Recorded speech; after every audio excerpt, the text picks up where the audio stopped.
guys, welcome back to my channel. My name is Vuvu and this is Vuvu Vena Reads, and on today's video I'm sitting with Omphile, better known as Bookamoso, over on IG, and we're gonna have our second ever lit conversations with a book lover.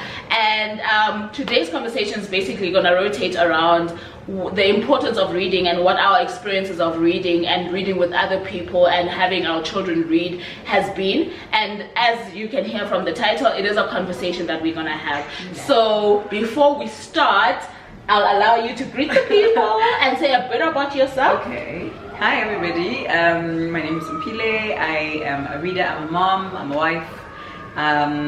Yeah, I call myself a book evangelist.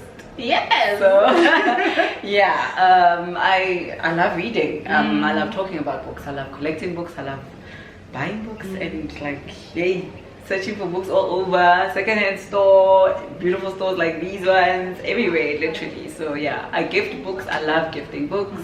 Yeah. And you literally the plug, like when it comes to especially secondhand bookstores and like your independent booksellers online. I first heard about a lot of them from you and your page. Oh, yeah. Can you give us first a differentiation between Omphile and Bookamoso for people who don't know what Bookamoso is all about?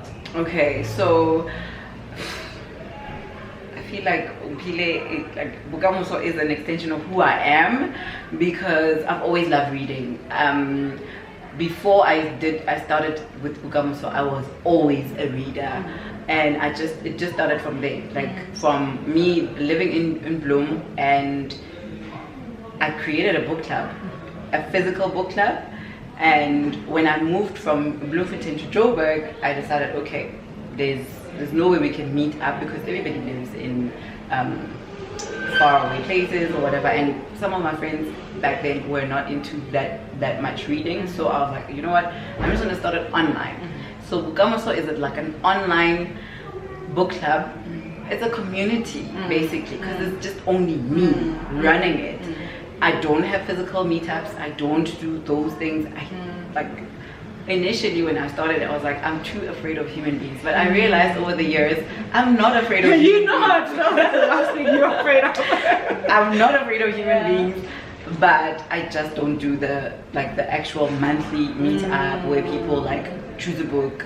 Whatever I feel like reading that month, I will read. If I have a book from a publishing house, I will read. So Bookamoso is literally just me sharing my love for reading, the journey of like my love for reading basically. It can be me waking up in the morning and I'm like, oh gosh, look how cute my kids are holding books, and then I just take pictures of them, or I can like go for a walk and I see a flower and I'll go back into the house, take a book, come back and take a picture. Like literally that's what I did today. So the current picture that's on my timeline was literally me saying, oh, I remember that I got a book and I haven't been feeling well, so I decided to take the book and take the you know how you unbox. I didn't take an unboxing, but I decided to accept it, and then 2 days later I'm like, oh yeah, I got that book. So that's me. Like Bookamoso is literally an extension of who I am, because I will gift books instead of your normal typical gifts for birthdays. So it is an extension of who I am. And I almost feel like it's not a conventional book club, because people expect that book clubs are, we must select this book for this month, we must all read it, we must all, exactly, and it must be whatever, 10,000 words. And for me, I do feel like you not making it so conventional, from the little that I've observed of you, is definitely within your personality, which makes it easy, because I see you as a very free-flowing type of person, and I don't think that you would have been able to sustain something that was that restrictive. Right? Yeah, like I agree with you. Yes, like I feel like I don't want to make it. I don't want to overthink it. I don't want to overthink posts. I don't want to overthink reviews. Sometimes I even call them write-ups. It's just a write-up. You read a book and you tell the person, like we're conversating, what the book is about. And it doesn't have to be super intelligent, like you're saying, overthought and overwritten. No. You just need to say, what is this? Or did you like it? Did you not like it? Yes. And I think that's very important. And I think that's part of what draws me to this community, because a lot of times the intimidation from somebody who's on the outside trying to infiltrate any community is how you carry yourselves. And I think that accessibility is so important. And when they see that, okay, here are people who are drawn to Bookamoso's account, and Bookamoso is not trying so hard to be this type of person, they can say, oh, okay, if she can do that, I can do it. And that's very important. Exactly. And that's where I started to do, because I realized I attend some of my friends' book events, like like before COVID, they would have like monthly meetups, and I'd go, and I decided to call it. I've got hashtags, Bookamoso Book Club Tour, because then I show the people who are following Bookamoso, who are on my pages. This is how people who run physical book clubs run their pages, or run a book club, and these are the members, and these are the people that attend, to show them that it's like normal people. It can be 4 or 5, it can be 6 people, it can even be 2 people every month who meet up and have a book conversation about one book. It doesn't even have to be the same, because that's how mine started. I signed up Bookamoso Book Club with my local exclusive books in Bloemfontein, and nobody knew that they exclusive books actually had a book club discount special. The discount, and how they can borrow out 10 books. People didn't know that back then. And we chose different books. We didn't have to choose one book. And then when the discussion started, it would be like, okay, I read from this, and I'm sorry, but I didn't finish it. We were not restrictive. It was just chilled. It was just a bunch of friends meeting at the end of a Thursday evening or whatever, and then over a common interest. Yes, over a common interest. So I like that. I like that I can show people that this is how you start reading. And sometimes I write about how I'm struggling with the reading. And it's okay. And I think people expect, just because you like to read, that you will always, every single day, you are ready to read. It's kind of like somebody who writes. You're not always in the mood to write. You're not going to. Exactly. Sometimes you go through a dark period. You have to get through that. Sometimes you go through a reading slump. I'm going through a weird week, but I found that reading with like an audiobook and reading sometimes helps. So, and that's, I think, the other thing that, yes, it looks like a lot of people who love to read are more vocal these days, right? And are out there, etc., etc. This community is budding, it's growing, and it's quite beautiful to see. But I think for a lot of people, the reading thing has been something that they've clutched like close to their hearts for a long time, because it's of the power that it has. Like you've pointed to it now when you say you're going through a strange week, but you know that picking up a book and listening to a book is helping. And I want to talk about our reasons for reading, right? Because it does have a power to heal, but what else do you think that it does for you when you actually read? For me, I feel like it liberates me. Like if I wake up in the morning and I'm like, yo, something doesn't feel right, for me to get myself out of that funk, I have to read something. Some people have to write and journal. I've lost the journaling, which is something that I need to go back to. Reading for me, it literally completes me. I can feel very empty, but then at the end of the day, after like reading the whole day, literally the whole day, because hey, what you guys have gotten me into, you are addicted to the Blue Brothers. Tell the people.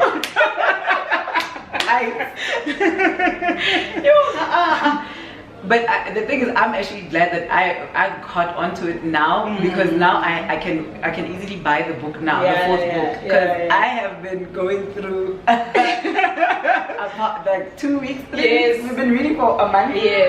And the Shlomo series is crazy. And we've forced an embargo on you because you are ahead. Yes, now I'm ahead of you guys, and I'm just sitting here waiting.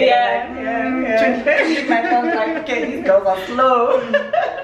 And you know what, as you talking about that, the one thing that, there are a few things that I've watched on you online from you that I really love, and that's one, your support of other people that read, right? We expect that this community is gonna be, because we all know influencers, and these book influencers are starting to come out, that it's gonna be a competitive atmosphere. But your I think you're one of the people who's been doing it for longer, and your reception of people that are coming into the scene is very telling of your personality and what you are all about, as well as you're pointing to, because you are my plug. I told you, you're my plug for the second-hand stores, you're my plug for the festivals, you're my plug for even the place that we at today was you who told me about it. We are at Book Circle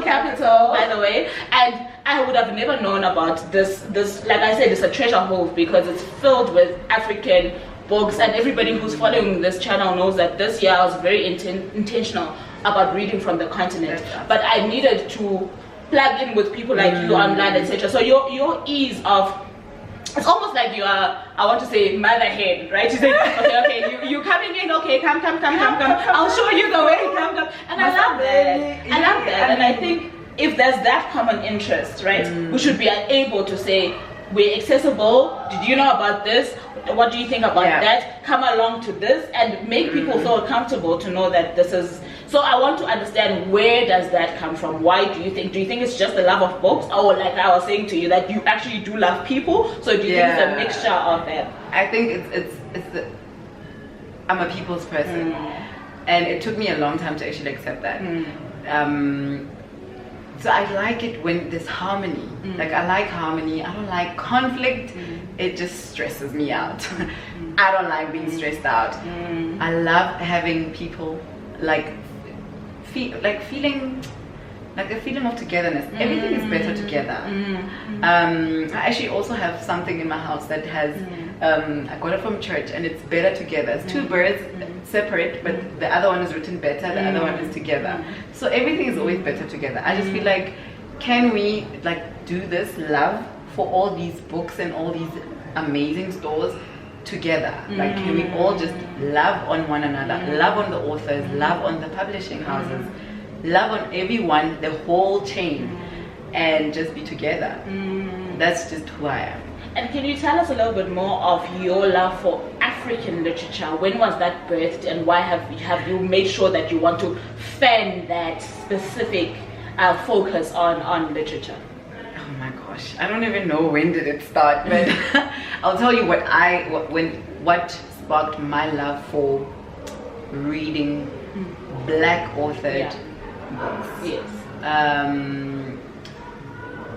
The Color Purple. Okay. My favorite book. I don't have it here, but everybody knows it's my favorite book. I only read it this year for the first time. Really? Actually, yes. Representation matters to me. So I feel like I've always been intentional about reading books that I can relate to. Our stories.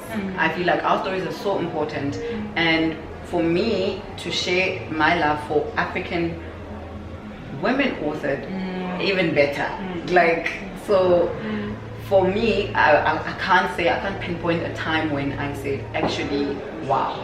But Angela Maholwa, Sunyati, Angela Maholwa, actually, The 30th Candle were one of the books that I was like, nope, I'm not gonna borrow it. Nope. Those are my treasure. I was hugging them, and I was like, no, just go buy your own. Her name is Angela Maholwa. And I'll recommend it to you. So I can make noise about a whole bunch of other women, Sunyati, just a lot. But I can't say this is the moment where I thought, wow. But Alice Walker writes black women and black people and black stories. So I love her. Alice Walker, it's a love. It's kind of like Toni Morrison. It's like Toni Morrison, Alice Walker, Toni Morrison. So I collect Toni Morrison, and we were actually talking about it the other day, that we buying books that we don't have time to read, but I'm like, can I just collect all of them? Yes. And the time will come. It will come. Books find you. That's the thing. True. Books find you, and you can have them on the case for a long time. But when they call you, they will call you. So true.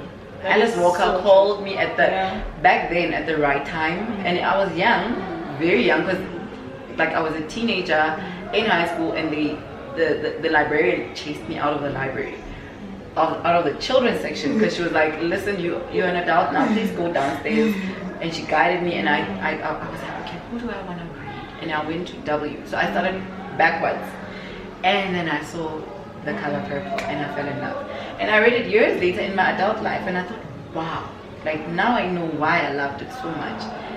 Delicate, everything. Oh, yeah, I could write so many things and about I think what you've pointed at is the importance, as much as a book from a shelf will scream that it's time for you to pick it up. Yeah. Also, I think we discover books through people. Yeah. It is a matter of somebody has to hold your hand through your initial initiation into. For example, whenever I told my book loving story, I always remember my mom, and I also have a memory of a library that she left me at with a librarian, and I know that had it not been for her, it might have taken longer for me to get into books, right? And like you're saying, there's this librarian who said, okay, you're done with this section now, can you come over here? And that's when that probably is your earliest memory of a book. But what I'm trying to say is that a book will always have a person attached to it in terms of your memory. Stories, always. Yes. Always a story, yeah. That's so true. That's so true. Okay, then, like, going back to Bookamoso. Bookamoso, firstly, does it have a meaning? Actually, it's a play on words. Okay. The book, this book, but the future, Kasetswana, Bookamoso, without the O. Okay. So it's Bookamoso. Okay. So you hear people calling their children Bookamoso. Okay. They're the future. Okay. So I thought, actually, books are our future. That is true. And then I was like, actually, Bookamoso. So people are always like Bookamosa. I'm like, no, Bookamoso. Okay. Our future. Okay, that makes sense. Okay. Yeah. Okay, so I wanted to talk to this whole idea of reading together. Like we are saying, we are buddy reading the Zulu brothers together. Thank you, Dudu, for the obsession. That is now. Guys, I need ikunga, I need the mess, you just need everything so that when at the end actually you feel like you are done. But I don't think people will ever feel like they're done with that particular series. No. They'll I could always want literally more. start again. It is addictive. I'll give that to her. She's done something there that makes sure that you stay hooked. And I was talking to Hey Ann actually today, and she was saying, how are you finding out? I'm like, you know what, it took me a while to warm up to, but now I can officially say I'm hooked. I'm hooked. It's fine. And okay. And the series found me as well. Again, going back to books will find you. Years ago, when the whole craze started, my colleague was literally, when it was on PDF. Yes. She wouldn't be working. Yes. And Reading she would be literally. That's when I was reading it for the first time. And I was wondering, and I was like, series, I'm not about that. Yes, you don't like series. I don't like series. I really don't. And Dudu has literally sold me. Now I'm like, okay, I need to go and start like collecting money. Like my randelas need to pile up now for the 3. And Tagalani M's series as well, because I want to know what happens. So I wanted to talk to the idea of reading with other people. You know, you were talking about sometimes you get into a very dark place, a place where you can't do, and it is dark because you can't do something that you love. It doesn't matter how many. I remember there was a time that I was going through a slump, and I probably opened like 8 books, and nothing was working. I was like, what the hell is going on? But I know that for sure one of my medicines is reading with other people, right? And reading with other people, because I get to say, guys, did you see? You know, so that I get the energy given back to me. And whereas when you're reading alone, sometimes it does feel lonely if you can't share it. And probably that's why we start platforms like the ones that we start, so that you can share this. But then what do you think is the importance of having other people on the journey, on the reading journey with you? It won't be every book. There are books that require you to be alone with, right? So we have, I don't know if you know, we have another reading group. We started with the 30th Candle, and then it started. I just changed it to just a reading group. It's just reading group. Yes. We the initial thing was the 30th Candle, and then we'll see. So that whole holding each other accountable and saying, okay, we're going to be reading and discussing this part from this week until the other, and then next week we'll meet online. I feel like everything has worked out for me because I've always been online anyway. And now everything is being moved onto your Zoom or WhatsApp, and we have a group. We have our Shomu buddy read, and that also works. And I feel like I am accountable. If you are reading with other people, we are holding each other accountable. And after we're done with this one book, it goes on to the next book. Now we read Homeboy, and I like that we can actually say, actually guys, can we extend?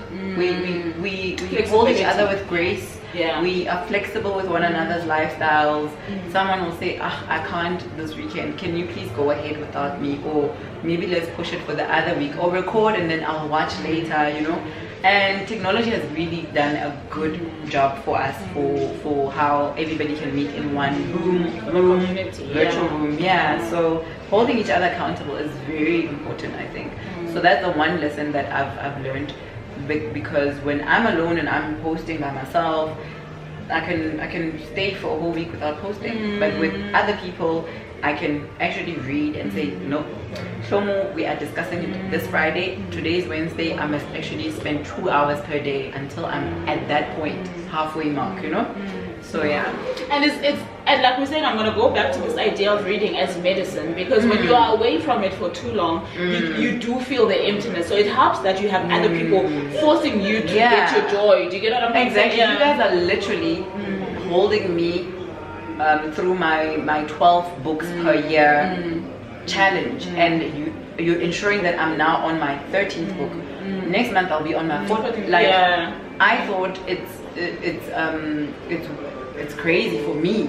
You know, my target was 12 and that's it. And yes, for a person who talks books every day, it's still too much to even see beyond 12. So it brings me to the next question, right? About reading targets. People who have like your Goodreads have these targets that they set every single year. And sometimes, you know, I also get intimidated by people in March saying, I've read 50 books. I'm like, 50? How big are these books? What are you doing? But I want in this into it. Exactly. I'm like, what are you doing? I'm month 3, you're already on book 50. What are you doing? Like, tell us. But I also want to get into this idea of, fine, I love that you say 12 books for yourself. I think that was my target also 2 years ago, because I was still trying to ease back into reading. There was a time where I wasn't reading as much, and I wanted to ease back into reading. And this year I set a different target, because I thought, okay, at the time that I said 12 books, there were so many things. I had 2 very young babies. I was studying, doing my master's. I was also a single mom, and I was like, please, girl, you're not gonna read more than 12 books. Let them read their 100 books. Where focus on yourself, right? And also, talking about motherhood, being realistic as a mother when you're setting these targets, because there's nothing like the guilt of not finishing something that you love. You know. So let's just talk through that. What do you feel? Like you say, 12 books, some people might see it as a lot, some people might not see it as a lot. Why do you decide to set your targets the way that you set them? Because I love being kind to myself. I'm intentional about it. And like I said, I don't like conflict with other people. I don't want conflict with myself. Like I can't put myself under that pressure. People who read books, 50 books per month, like, it's okay, they're able to. I'm a mom. I was about to say, context maybe as well. Yes, and that's the other thing. So for me, I want to get into a book. I want to actually, I want it to drag me, or I want it to make me feel, you know. So I'm very kind to myself. I like subscribe to being kind to yourself first, and then you will know how to be kind to other people. I work everything into balance as well. I love balance. Everything is about balance and being kind to yourself. For me, that's it. And I still say my 12 is gonna stay for as long, because you don't know, you know. And it doesn't make you less of a book lover. It does not make you less of a reader. And I know, like, and I like what you're saying, because it starts with knowing yourself. I know how I read. I love to read. I retain more from a book if I read it a bit faster, right? So I don't like the stop and start or dragging a book for a whole month or whatever the case is. So if I know that, okay, I've got this weekend, I have no commitments this weekend, I can sit down, read this book and finish it, that's what I'm going to do. The books that I always have, like you're saying, conflict internally with other books that I'm like, yo, it's the 4th week and we're still reading you, why are you still here? And what you're saying is that you need to be true. As much as you must always push yourself. I think once you attain something, you can always leave room to attain more, because you're now proving yourself that I can read 12 books a year. So if you can read more, but I like how you're doing it. Your target is still 12, but if I still happen to read 15, I read 15. It's not like I'm gonna stop reading after 12. But let's talk to the challenge of reading when you have children, right? I know that I struggle a lot. And the balance is also trying to let your children know that this is my time, this is what your mommy does during this time, right? So I try to make my kids say, okay, if I'm reading, you're also gonna read. But obviously they're not at a stage where they can read, but I'm like, so that you can see that this thing requires silence and engagement. You're also opening a book if I'm opening a book, if you want to be in my presence. Otherwise, leave me alone. And there are elements of that mom guilt that come in when you're like, otherwise leave me alone, because you're like, I'm not with my kids because I'm opening a book. But you also know that, like I'm saying, this thing is therapy to you. It's making you a better person for those children. But at the same time, like, you need to balance that out, and as well as the time factor that now it's time for this because the kids need this, but I also feel like I need something. How do you balance that? I literally escape. You run away. That's clever though. There's a book that I was reading 2 months ago in the car, in the garage. Like, we park our cars in the garage. Clever. I've never thought of using my car. I literally, that is so clever. I don't know which book was it. It escapes me, but I open the garage as if I'm going somewhere, and I sit in there and I open the doors for air, and like I switch on the lights because it's dark in there, and I just sit and read. That's how I escape. I create moments for myself to read. I can wake up at 5 or I can wake up at 6, and the first thing I do, instead of holding my phone or reading a devotional or whatever, it's literally to pick up the book that I was reading the night before.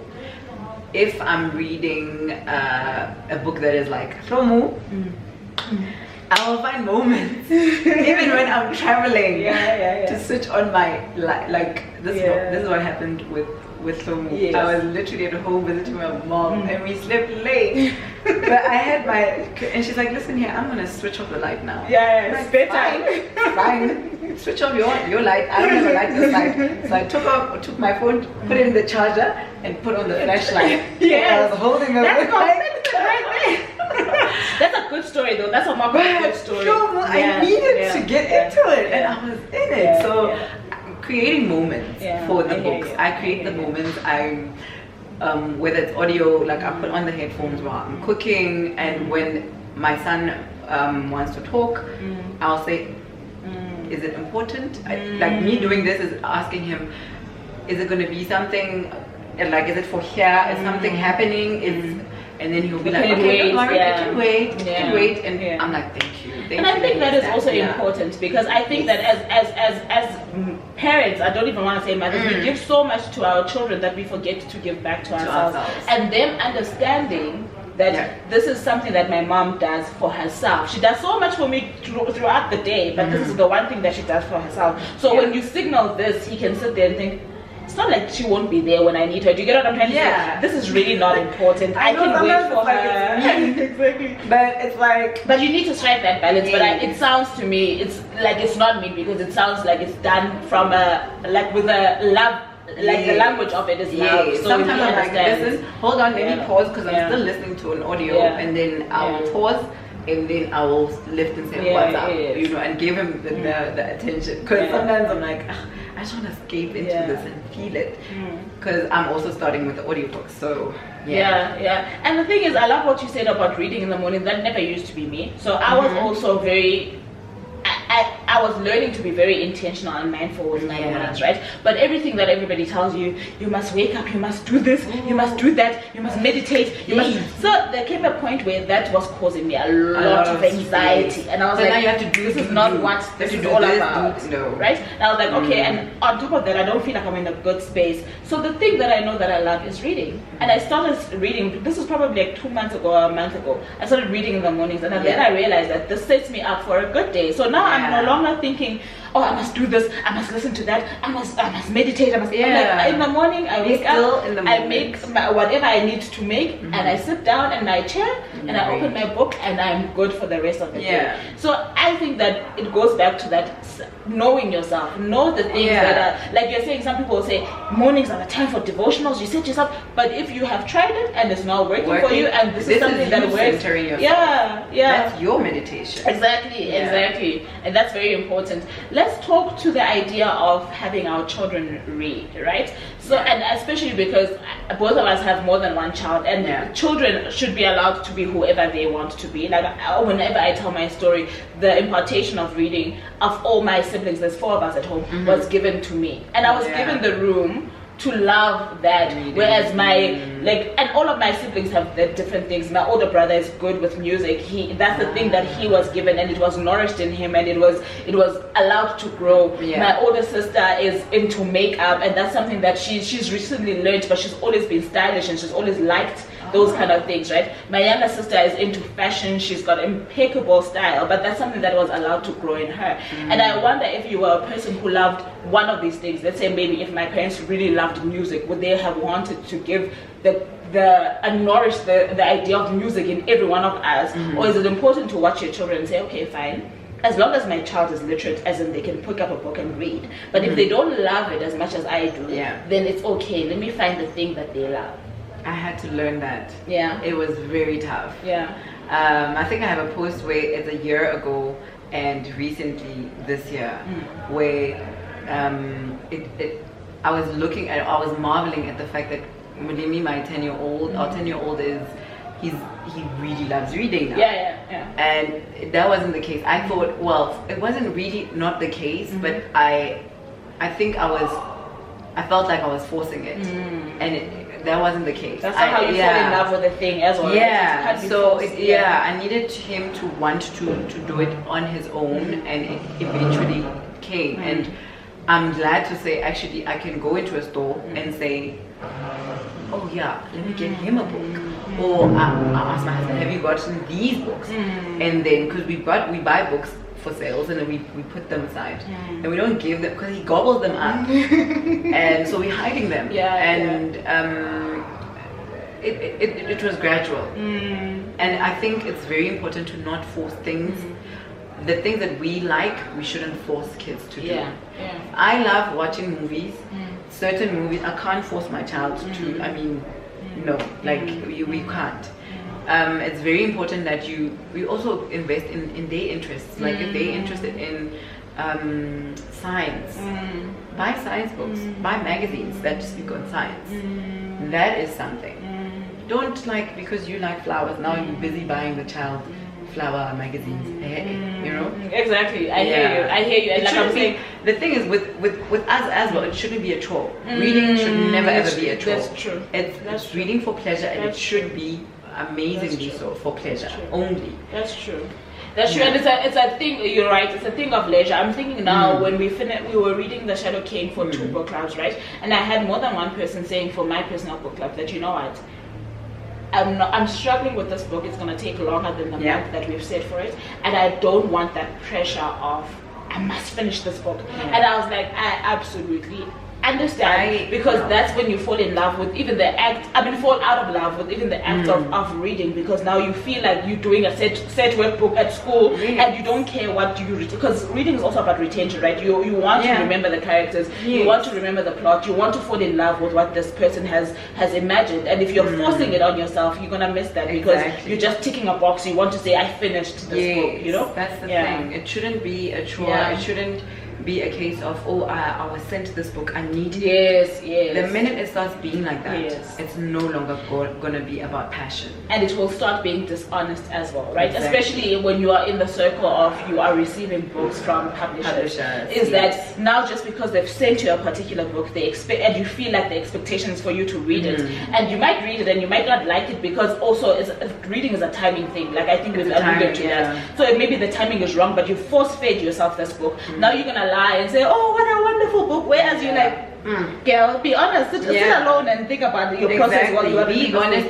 Even with the groups as well, be very honest. Like, I'm struggling, guys, like this book is frustrating me, and you explain what you think is frustrating you about it, and it doesn't feel like such a burden or a chore as well, because you're sharing the frustration as well. And also it talks about how people are also different, so you might find that you love this book so much, and I've also read it and I'm like, like, it should be okay for you to go, actually, yeah, she likes it, but am not sure about this sure. one. And that's the thing, and I think that's what people trust from people who review anything, books, music, whatever, is that you are being honest, so that when I get to a point where I'm like, I love your taste in stuff, I know that I can trust you. You're not gonna shock me now and say you like a certain book, I go and I rush and I buy this book and I'm like, you like this book. Like out of the other books you've liked, I've liked, but now you say you like this book. I don't understand, you know. So it's important to stay authentic and honest with these kind of things. Okay, then talking about books, let's get into your recommendation. I bought a whole bag. And she has to tell us why she loves them. Tell us. Really? Yes. No way. Oh, what if it's books that you haven't read? Why you are looking forward to them? Okay, cool. I'm gonna start with the kiddies one. Okay. So I got this one. We got it recently. The best meal ever. Mo liked it. Yes. I like the fact that the story. It's like it's encouraging to hold on to hope. That was nice for little kids, for them to hold on. And it's a value you want to teach very young. Yes, I want him to always know that no matter what happens, just hold on. Yeah. You know, that was. I liked the illustrations as well. Mulimi is very honest about the illustrations. He liked them. Okay. He's very honest, and I want to encourage that honesty in him for reviews and stuff. And it's awareness also, because my thing is, when you're reading something with illustrations, you have to be aware that there are pictures and there are words, you know? Yes. This book I got at This is I have brown skin and curly hair. Yeah. Just that name already. It's I got this actually for my daughter. Is it? Yeah. It's amazing. I love it. So I buy books based on the fact that I want to send them on to the twins, because they too. So we keep them nice and clean as well still. This is a very important book for representation. Kids must know that. I like how it rhymes as well. I love how they told the story. Yes. And it's like from grandfather all the way to the parents and the kids, and the wording is easy to remember. Do you get what I'm trying to say? For a child. The children, there's 3 children, and the other child has hair like her grandfather, and the other one has hair like her mother, and it's amazing. You're like, wow, the gene pool as well. So kids can also see that this is where we come from, this is where my grandmother was from, and this is how they came. And I think that the question of identity is something that children battle with at a very young age. You're right, because you go to school and you might find that somebody will say, for example, my 2 kids don't look alike. Do you get it? So if they come in front of people and they're like, we're siblings, people, because of how I guess sometimes it's a failure on our part on how we socialize children, there will be a little contestation on, you can't be siblings. You know? So now knowing that my sister's light skinned. Do you get what I'm saying? Like, so when you see this book, as a child from a very young age, you're like, it's fine. Even if people can say, you know, we sisters, we family, and I like how it says family can be different. Family can be everybody. You know, like and for the adults now. The best thing that ever happened to us. I mean, I wish we could get Daughters of Africa, because this is the anthology that came 25 years later, and I've been reading from it. I've read a few of the stories. These are in chronologic order, from the 1900s, I think, until I've scribbled on it. But that's a mark of a loved book. Really? Yes. Actually, yes. So there's popular contemporaries in here. There is some I even wrote I'm actually going to read what I wrote here. Some authors I knew, but some of them I feel like they were overlooked. And there's like emerging authors as well, African women, from there's a lot. And I think that's also the power of it, right? Is African women. Wow.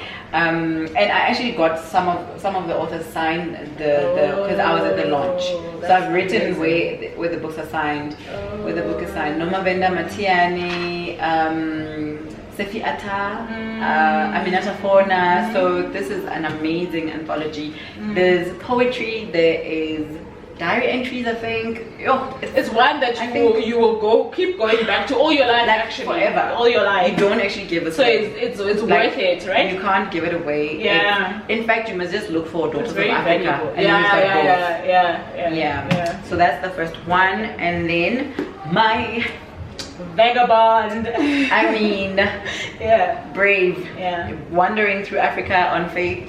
Lerato Mokwatle went to, well, she left Joburg thinking that she's gonna be traveling Africa for 3 months, and it turned into 5 years. Oh yes. Of fabulosity. Oh yeah, I wrote it's literally a story on faith. Really, she it's a love letter to Africa.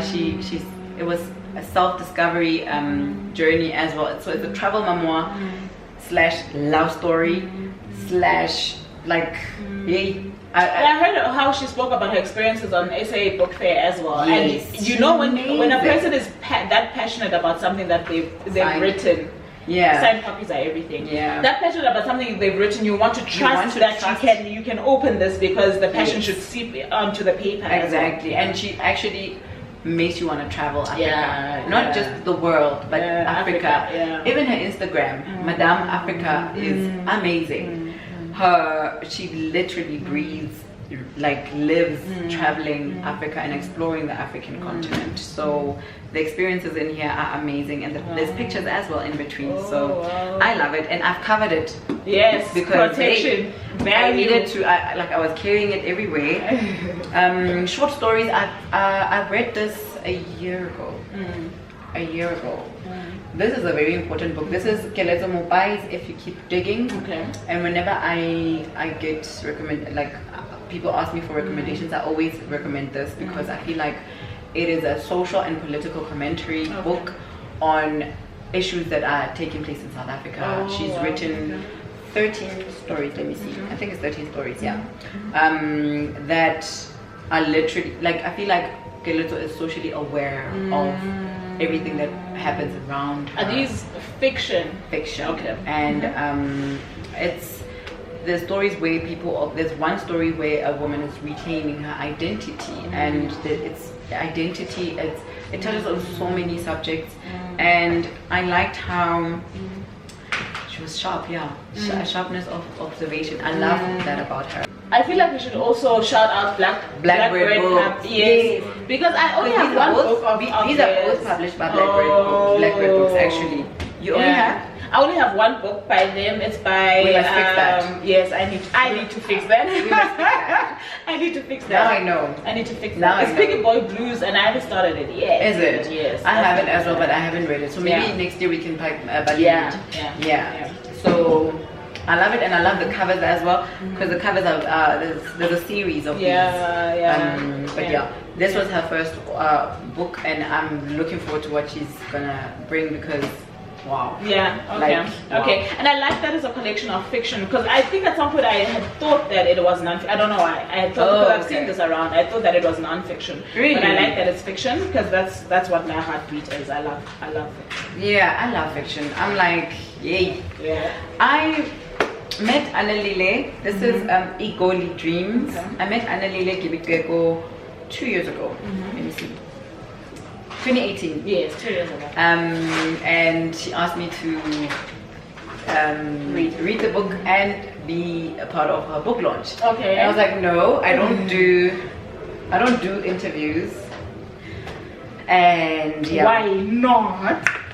I have my reasons. Okay.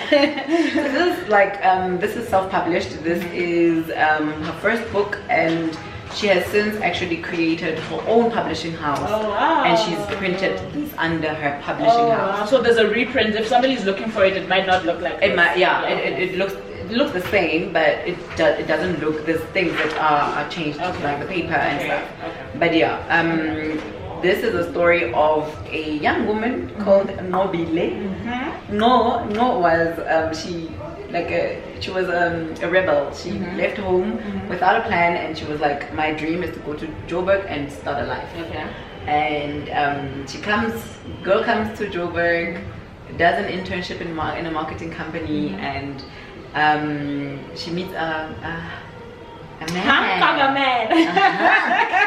A hunk of a man, and he charms her, and she just goes through like a whole bunch of stuff, but I don't want to give it away. Okay. But it talks on abuse, on feminism, also patriarchy as well, and our parents, and how our parents want us to do the stuff that they wanted, that they dreamt for us, and she didn't do what her parents asked of her. Like, she studied something else, and she was now working and trying to prove a point that I can do this in marketing. But obviously she went through this ordeal, and yeah, but she found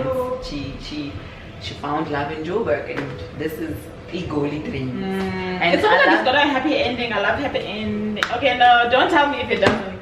Moving right along. Okay, so these are the books that I am currently reading. Okay. This I'm reading for the reading group. Queen is frustrating me, so I stopped and I went back to Tomo. Yes. And I finished I finished the second one. I finished Zandile and the other one. I'm still busy with the other one. With Melody. Melody, yes. Yeah. So this is what I'm reading now. I brought it because I wanted to show you guys what I'm reading now.